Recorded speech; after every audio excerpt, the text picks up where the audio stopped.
She hides her scars but can't unsee them. I look in the mirror now and I still see that engraved in my chest. I really wish it wasn't there. Trinity says she was forced to carve into her body by members of a violent online network of predators called 764. She says they also forced her to share sexually explicit images and even goaded her on when she attempted suicide. I was having a mental breakdown and I lifted up my shirt and I said, "Look what they've done to me, look what they've done to me, I can't take this anymore." Trinity reported her exploitation to the RCMP in Red Deer in July 2021.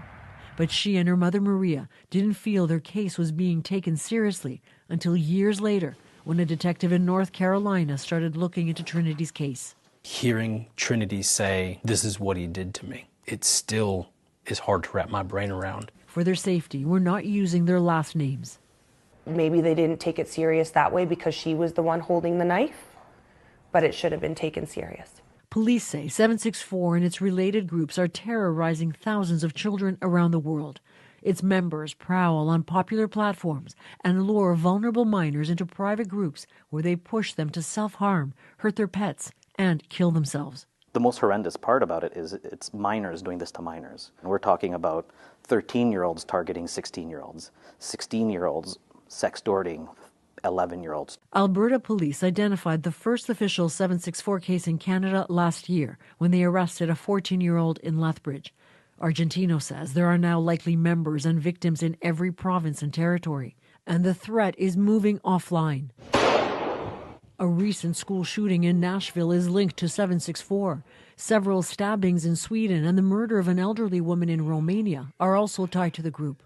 The RCMP now calls 764 a terror threat. There is active threat actors, including in Canada, that are actively engaging in violent acts on children and encouraging them to commit terroristic acts. RCMP issued a public safety advisory last summer, 3 years after Trinity went to police.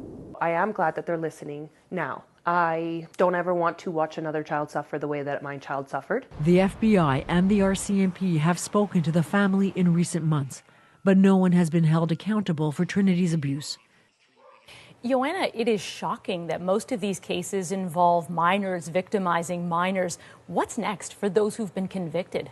Many of them in the U.S. especially are serving long sentences, but here in Canada, the focus seems to be more on rehabilitation. So we spoke to experts in Edmonton who help reintegrate extremists into society. They're the first ones in Canada dealing with 764 members. Both are minors referred by the courts.